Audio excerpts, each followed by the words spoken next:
Hi friends, welcome to Vishali's little world. தமிழர் திருநாள் வாழ்த்துக்கள் ஃப்ரெண்ட்ஸ்.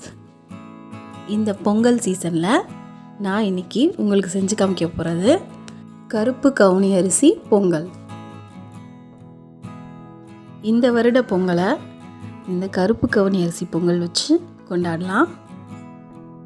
அதுக்கு முன்னால் இந்த வீடியோ ஃபர்ஸ்ட் டைம் பார்க்குறவங்க சப்ஸ்கிரைப் பண்ணிக்கோங்க.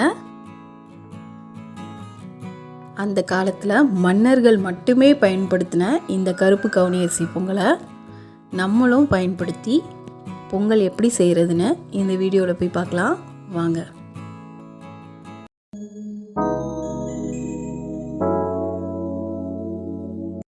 இந்த கருப்பு கவுனி அரிசி பொங்கல் செய்கிறதுக்கு அரிசி இந்த கப்பில் ஒன்றுக்கும் கொஞ்சம் கம்மியாக எடுத்திருக்கேன். இந்த கருப்பு கவுனி வேகிறதுக்கு ரொம்ப லேட் ஆகும். அதனால் இதை ஒரு நாள் நைட்டு ஃபுல்லாக நம்ம ஊற வச்சு செஞ்சாதான் நல்லாயிருக்கும். பொதுவாகவே சிறுதானியங்கள் இந்த மாதிரி அரிசி வகைகளை நம்ம ஊற வச்சு செய்யும் போது தான் அதனுடைய பலன் நமக்கு கிடைக்கும். அதுவும் இல்லாமல் அது செரிமானமும் ஆகும். அரிசியை நல்லா வாஷ் பண்ணி எடுக்கணும். இதில் குருணை அந்த மாதிரி தூசிகள் இருக்கும். அதனால் இதை நல்லா கழுவி எடுத்துட்டு நல்ல தண்ணி ஊற்றி நம்ம இதை ஊற வைக்க போகிறோம்.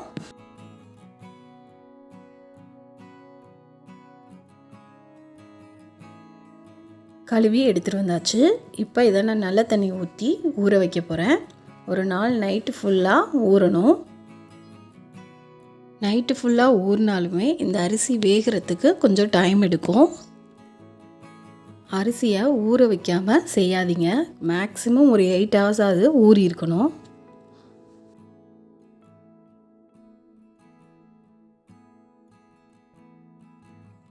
அரிசி நைட்டு ஃபுல்லாக ஊறிருக்கு. இப்போ எப்படி இருக்குன்னு பார்ப்போம். காலையில் பாருங்கள், தண்ணியோட கலரே சேஞ்ச் ஆகிருக்கு. அரிசி நல்லா ஊறி வந்திருக்கு. இப்போ இதில் இருக்க தண்ணியை நம்ம தனியாக வடித்து எடுத்துட்டு அரிசியையும் தனியாக எடுத்துருவோம்.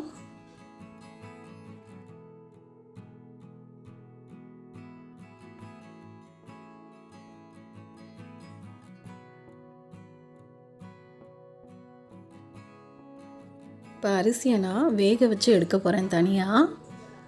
இந்த அரிசியை உடனே பொங்கல்லாம் கிண்ட முடியாது, ரொம்ப லேட் ஆகும். அதனால் நம்ம குக்கரில் ஃபஸ்ட்டு வேக வச்சு எடுத்ததுக்கப்புறம் தான் நம்ம பொங்கல் செய்ய முடியும். இப்போ நான் அரிசியை குக்கரில் சேர்த்துக்கிறேன். இது கூட ஒரு 1/4 ஸ்பூன் உப்பு போட்டுக்கோங்க. எந்த ஸ்வீட் செஞ்சாலும் உப்பு கொஞ்சம் சேர்க்கும் போது தான் நமக்கு இனிப்பு நல்லா தூக்கலாக தெரியும். அரிசி நம்ம ஊற வச்சு வச்சுருந்தோம் இல்லையா, அந்த தண்ணியை இதில் சேர்த்துக்கலாம், வேஸ்ட் பண்ண வேண்டாம். 1 டம்ளர் அரிசிக்கு நான் 3 டம்ளர் தண்ணி சேர்க்கணும். இதில் அரிசி ஊற வச்ச தண்ணி 2 டம்ளரும், தேங்காய் பால் எடுத்து வச்சுருக்கேன் அது 1 டம்ளரும் 3 டம்ளருமா சேர்த்துருக்கேன். தண்ணி இன்னும் 1 டம்ளர் கூட வச்சு எடுத்துக்கலாம். இப்போ இதை நம்ம வேக வச்சு எடுத்துக்கலாம். 10 விசில் வச்சு எடுத்துக்கோங்க. அப்போ தான் அரிசி வெந்து வரும். 10 விசில் வச்சாலுமே அரிசி கொஞ்சம் இதாக தான் இருக்கும், தடிமனாக இருக்க மாதிரி தான் இருக்கும். விசில் போட்டு வேக வைங்க. 10 விசிலுக்கு அப்புறம் பாருங்கள் அரிசி எப்படி இருக்குன்னு. நல்லா கலர் எப்படி இருக்குது பாருங்கள், அரிசியோட கலர். அரிசி வெந்து வந்திருக்கு. அரிசியை ஏதாவது மேஷர் வச்சு நல்லா மேஷ் பண்ணி எடுத்துக்கோங்க. இப்போ பொங்கலுக்கு தேவையான ஸ்வீட் செஞ்சுருவோம். இதுக்கு உருண்டை வெல்லம் எடுத்திருக்கேன். அரிசி எடுத்த அதே கப்லேயே வெல்லமும் அதே அளவு எடுத்திருக்கேன். அரிசி எடுத்த அளவே எடுத்து கொஞ்சமாக தண்ணி ஊற்றி இதை நம்ம கரைச்சி எடுத்துக்குவோம். வெல்லம் பாகு காய்க்க வேண்டிய அவசியம் இல்லை. இது நல்லா கரைஞ்சி வந்தால் போதும். தண்ணி ரொம்ப சேர்க்க வேண்டாம், மீடியமாக ஒரு 1/4 கப் சேர்த்தா போதும். சேர்த்து நல்லா கரைச்சி விடுங்க. இது மாதிரி கரைஞ்சி நல்லா வரணும்.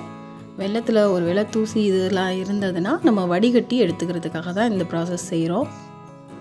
நாட்டு சர்க்கரை இருந்தால் கூட அதை நீங்கள் செஞ்சுக்கலாம். நாட்டு சர்க்கரையை சேர்க்கும் போது தூசி இல்லாத நாட்டு சர்க்கரையாக இருந்தால் நீங்கள் டைரெக்டாகவே பொங்கலில் சேர்த்துக்கலாம். ரேஷியோ சேஞ்ச் ஆகும், நீங்கள் அதுக்கு தகுந்தாப்பில் இனிப்பு சேர்த்துக்குங்க. இப்போ ஒரு மண் சட்டி எடுத்திருக்கேன். இதில் நெய் 3 ஸ்பூன் விட்டுருக்கேன். நெய் உங்களுக்கு எவ்வளோ தேவையோ அந்த அளவுக்கு விட்டுக்கோங்க. முந்திரி பருப்பும் திராட்சையும் போட்டு நான் வறுத்துக்க போகிறேன்.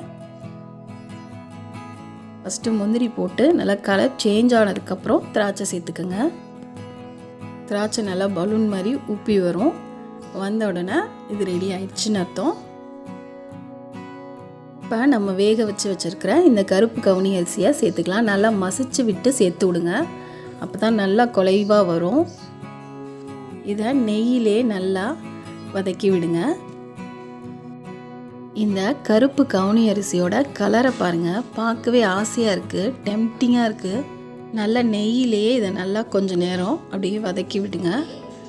நல்லா மிக்ஸ் ஆகி வரட்டும்.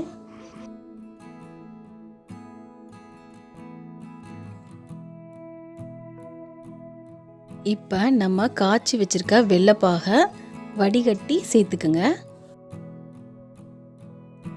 1 கப் அரிசிக்கு 1 கப் வெல்லம் எடுத்திருந்தேன். இது நல்லா தூக்கலாகவே இருக்கும், நல்லா இருக்கும். உங்களுக்கு கம்மியாக வேணும்னா கூட கொஞ்சம் 3/4 கப்பாக குறைச்சி வெள்ளைப்பாகு சேர்த்துக்கோங்க.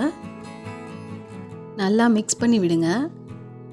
சக்கரை பொங்கல் எப்போவுமே இந்த மாதிரி தளன்னு இருந்தால் தான் சாப்பிட செம்ம டேஸ்ட்டாக இருக்கும்.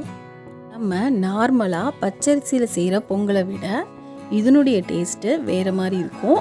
ஆனாலும் இதனுடைய டேஸ்ட் யூனிக்காக இருக்கும். இந்த டைமில் ஏலக்காய் பொடி கொஞ்சம் சேர்த்துக்கலாம். ஏலக்காய் தூள் சேர்த்த உடனே பொங்கல் வாசம் வந்துருச்சு. இதில் நீங்கள் பச்சை கற்பூரம் கூட கொஞ்சம் தட்டி சேர்த்துக்கலாம்.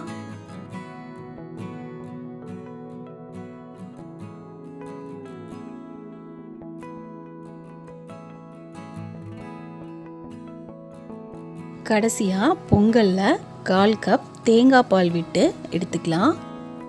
இது இந்த கவுனி அரிசி பொங்கலுக்கு இன்னும் டேஸ்ட்டை கொடுக்கும். தேங்காய் பால் விட்டு செய்யும் போது பொங்கல் நல்லா க்ரீமியாக நல்லாயிருக்கும், சாப்பிடவே ஆசையாக இருக்கும். தேங்காய் பால் விட்டு ஒரு 5 நிமிஷம் இருந்தால் போதும். கடைசியாக நெய் விட்டு நம்ம எடுத்துடலாம். இந்த கருப்பு கவுனி அரிசியில் நிறைய ஃபைபர் இருக்குது, நிறைய விட்டமின்ஸ் இருக்குது. இதில் பொங்கல் மட்டும் இல்லை, நிறைய டிஷ்ஷஸ் செய்யலாம். கஞ்சிலாம் வச்சு குடிச்சிக்கலாம், ரொம்ப நல்லது உடம்புக்கு. மன்னர்கள் மட்டுமே பயன்படுத்தின இந்த கருப்பு கவுனி அரிசியை இனிமேல் நம்மளும் வாரத்தில் ஒரு தடவை பயன்படுத்தி இதோடைய முழு பயனையும் நம்ம கண்டிப்பாக அடையணும். இந்த கருப்பு கவுனி அரிசியில் பொங்கல் மட்டும் இல்லை, நிறைய டிஷ்ஷஸ் செய்யலாம். அதெல்லாம் எப்படி செய்கிறதுங்கிறத நான் அடுத்தடுத்த வீடியோவில் போடுறேன். அதுக்கு இந்த சேனலை சப்ஸ்கிரைப் பண்ணிவிடுங்க. ஓகே ஃப்ரெண்ட்ஸ், இந்த வீடியோவில் கருப்பு கவுனி அரிசியில் பொங்கல் எப்படி வைக்கிறதுன்னு பார்த்துருப்பீங்க. இந்த வீடியோ உங்களுக்கு பிடிச்சிருந்ததுன்னா இந்த வீடியோக்கு ஒரு லைக் கொடுத்துருங்க. மறுபடியும் உங்களுக்கு தை திருநாள் தைப்பொங்கல் வாழ்த்துக்கள் ஃப்ரெண்ட்ஸ்.